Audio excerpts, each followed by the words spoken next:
Good morning. Thank you for joining us on Center Stage, Nonprofits of Tucson. It is so good to have you join in with us this morning. We are talking about all kinds of cool opportunities that we have in Tucson, opportunities to help others, to help build our community, and to get involved in volunteering. So if you are not currently doing something in our community, I really want to recommend that you consider the nonprofit we're listening to today. And when you hear something that connects with you, get involved. It's a really, really great way to give back to Tucson. So today we have two guests from Interfaith Community Services. We have Phil Lynn and we have Lauren Valladares. Yes. Good morning. Good morning. Thank you so much for being here. Thank you for having us. It's great to be here. So who wants to start with just an overview of what ICS is and your mission statement, a little bit about what you do? Yeah, I can absolutely do that. So Interfaith Community Services has been around since 1985, and our mission statement is to provide pathways leading to more stable and self-sufficient lives. And we do that with this plethora of services that we offer. We really address the crises all the way to stability for families in Tucson. So we have a lot of services that are for people who are really struggling and need that first time or, emergency assistance. And then we have programs that are working with people longer term. So, we have everything from food banks to mobile meals to long-term programs. And I'm sure we'll dive a little bit more into that. But we're looking at the whole family. And when I say family, I mean 2-generational, 3-generational, however families look, but addressing some of those urgent needs in our community and doing it through a whole slew of services. So basically what we're doing here is moving from crisis, as you said, Lauren, to stability, to self-sufficiency. And we have different programs to get them stable and then move them to self-sufficiency. And our passion is to end that cycle of poverty, to get them self-sufficient. So when someone has some kind of a crisis in their lives, they have some kind of situation come up that they need help with, how do they reach out to you guys to get help? What does that process look like? Yeah, so a lot of people find us, I think, by word of mouth. A lot of our services, we also have been around for a while, so some people have heard of us or, someone else has been helped by our agency. So some reach out on the website, some hear from a friend or a family member, and some stumble across us because of where they are in their life and the crisis that they're facing. So, if you're facing a bill that you can't pay for the first time and you go online and you Google, how do I pay my rent this month? I'm pretty sure we show up because, that is what we're really well known for in the community, or for those types of crisis services. But as Phil mentioned, we also have this sort of pathway to self-sufficiency and stability that can result from someone reaching out. So people hear about us through all different avenues, and we're out around town quite a bit, with our mobile food bank and then our brick and mortar locations as well. And if they're wanting to apply for some kind of help, is that done in person? Is it done on the website? What is kind of that first step to try to get some help?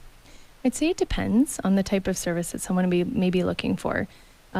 Something like the food bank is really open to any Pima County resident that can show up.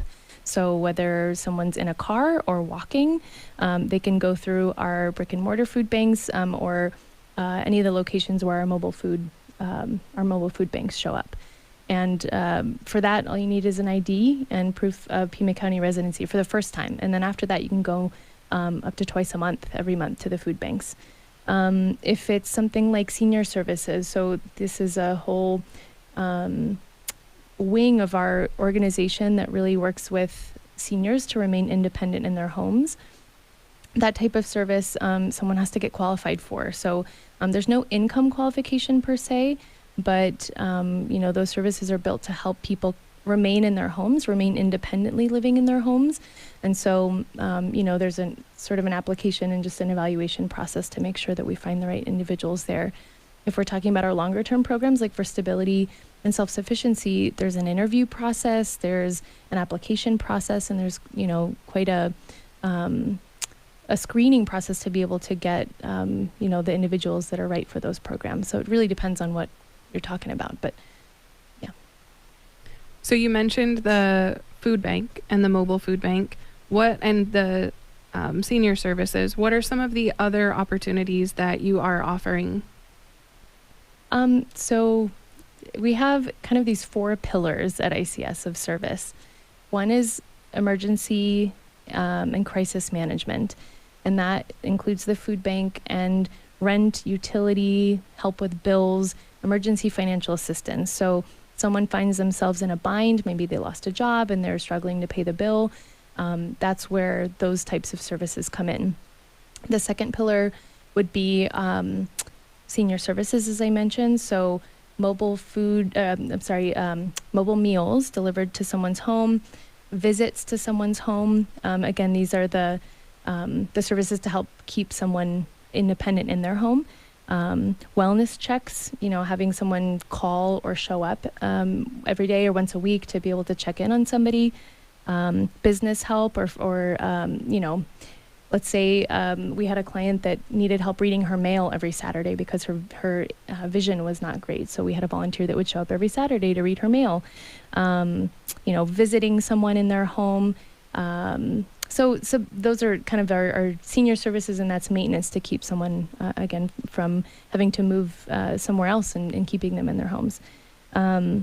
The third pillar of our services would be health education and community outreach. And so we do mental health first aid certifications. We do some some work around end of life and education and training in the community around some health and health topics and things that we work really closely with some of our faith communities.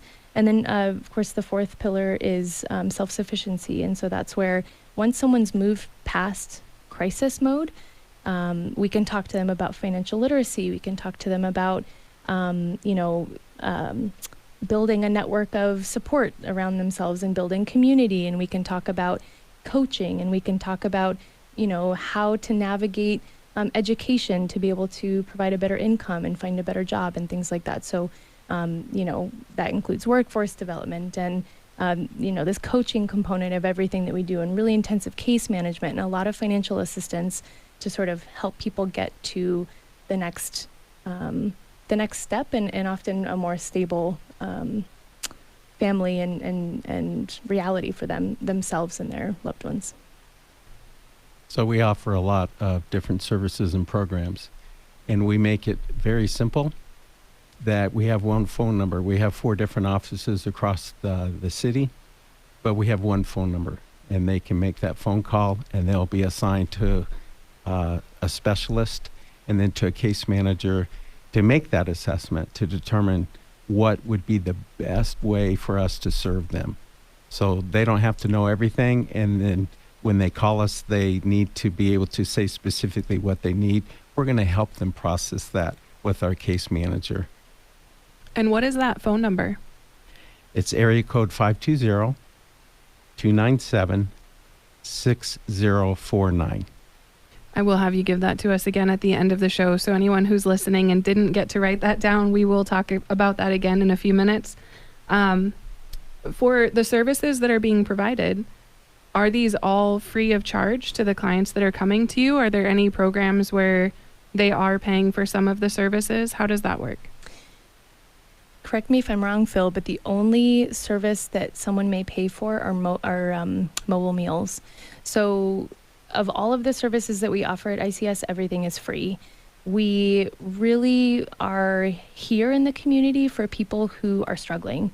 And so the only service that someone may get that they have to pay something for, and it's on a sliding scale, would be mobile meals. And that's true across the city with a couple of different agencies that do mobile meal delivery. So other than that, as long as you are a resident of Pima County, you can get any of our services. That's great to know that there's so much help that's available. And, you know, I really love, as you guys are talking about the mission of going from crisis to having things be stable. And then what was the last word you used? Self-sufficiency. Self-sufficient. Yeah. It's, you know, it is such a process, and it's not like you can get from one to the next, you know, one day after another. It really does take some time and some help. And so that's really cool that you guys are there through the whole process. Absolutely. It's not, a lot of people think that you can do it on your own, and if you're given the right tools, everything will work out for you. But I think the misconception is that we can't do it without a community. It has to be done with a community. It has to be done with a lot of investment in somebody and their family. So that is what ICS does and has, is we have a lot of resources to be able to wrap around people and invest in people longer term, so that they're not on their own, and they have really built some incredible networks around themselves in the process of moving to stability and self-sufficiency. You know, and talking about having the tools with the information being out there, there's a ton of information out there about anything you could possibly want to know about. There are textbooks, you know, there's a wealth of information, but that doesn't mean that just because you read the book, you're going to understand it or that you know how to apply it. So I totally agree with you that having that community, having a coach that helps you to really take what you're learning and to apply it to your life is so important and so valuable. We are talking to Phil and Lauren with Interfaith Community Services, and we will be right back in just a couple minutes talking about some opportunities to volunteer, to donate, to find ways to partner and get involved and help them to serve the people here in Pima County. In our first segment, we talked about some of the services that Interfaith Community Services is providing to Pima County. I have Phil and Lauren here talking about just who they are, the Interfaith Community Services, who they are and who they're serving, and their mission of taking someone from a crisis to stability and then to self-sufficiency. And in that, they're not asking someone to come one time and then just, okay, goodbye, have a nice life, we're done. There's a process and there's a relationship that's built as they're continuing to help someone to learn. So, Lauren, can you tell us just a little more about that relationship and what it takes to be able to help people in such a long-term way? Definitely. So a lot of the people that we see come into our longer-term programs they have some goals on the horizon that they'd like to pursue, but some people didn't grow up making goals, figuring out how to get there. A lot of us are really bad at actually getting to our goals, right? And let alone somebody who's had the resources to do so. But, you know, if we're looking at our clients, sometimes they just feel like they don't have the skills or the networks to be able to get to where they want to go. And so we will come in with somebody in one of our longer term programs and talk to them about where they want to go and talk about the action steps and talk about who they need to get involved in, who they need to take out of their life in order to get there, and what would they need to get there, and what do they need to do for their kids, and what sort of resources can you use. And there's workshops and there's case management and there's coaching and there's all these components that really complement each other to be able to move someone towards those goals. And at least in those longer term programs, you know, one of them is focused on single moms who are getting their education. They are finishing their degrees by the time they're out of that program. And it takes a lot for a single mom to go through school, let alone with kids, let alone with a full-time job, you know, and all these other demands on her time. So you know, the parable, if you teach a man to fish, or if you teach someone to fish, or if you give a man a fish, I don't even know the real parable anymore because I've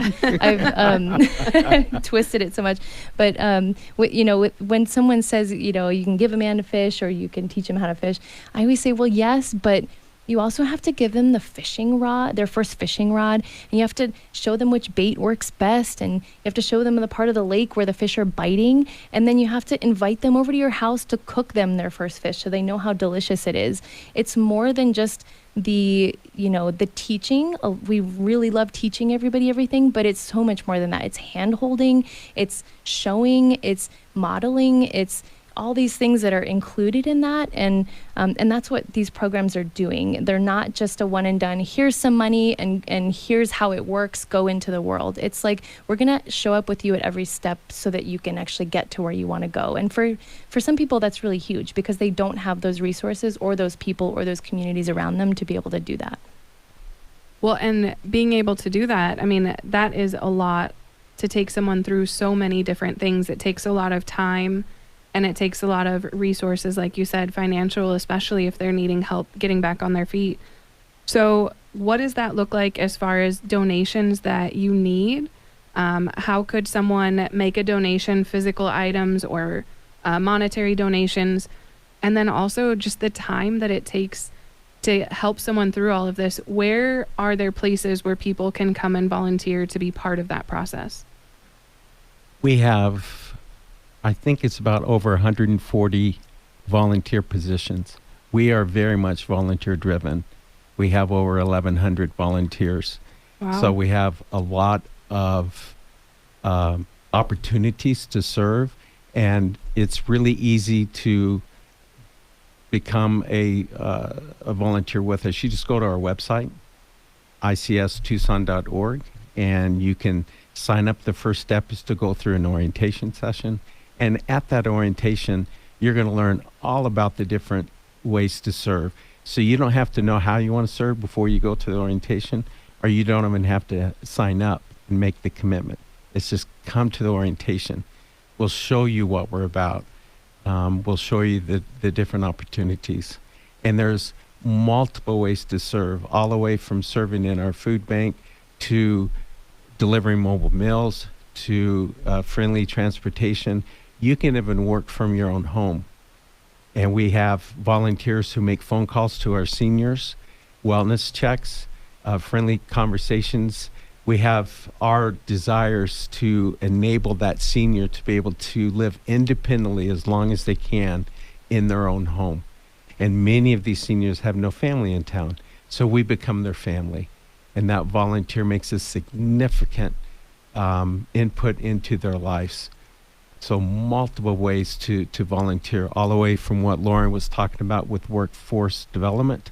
We have, let's say, individuals who are retired, who, for example, a retired HR executive who loves to help people write resumes, helps people with their interview. We would love to tap into their experience and their experience helping people with that. They could volunteer with us, and you're helping people in that cycle of poverty by what you're doing there. So just go to our website, icstucson.org, register to go to the orientation session, the orientation training, and take a step into volunteering with us. And if I could speak to the monetary donations too, we, on our website, we take donations there. You can also walk into any of our offices and donate. In-kind items, a lot of food comes through the food bank. So if you have some items that you won't touch on your shelf for a while that haven't expired in the last year, take them to the food bank. We have people that pick oranges off their trees and lemons in the winter time and drop them at the food bank. So our food banks are open 9 to 4 for drop-offs, and donations there.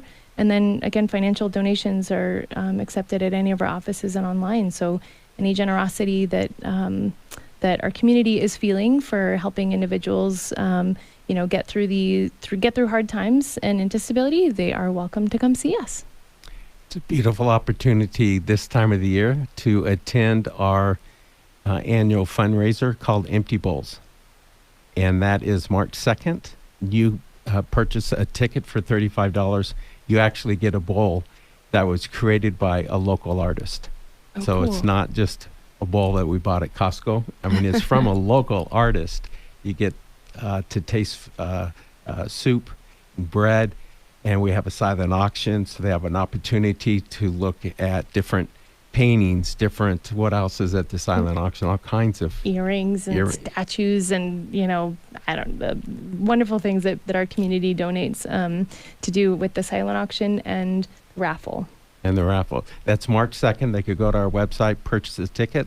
It's a beautiful way to make a contribution. You're helping someone, and you're having a good time doing it.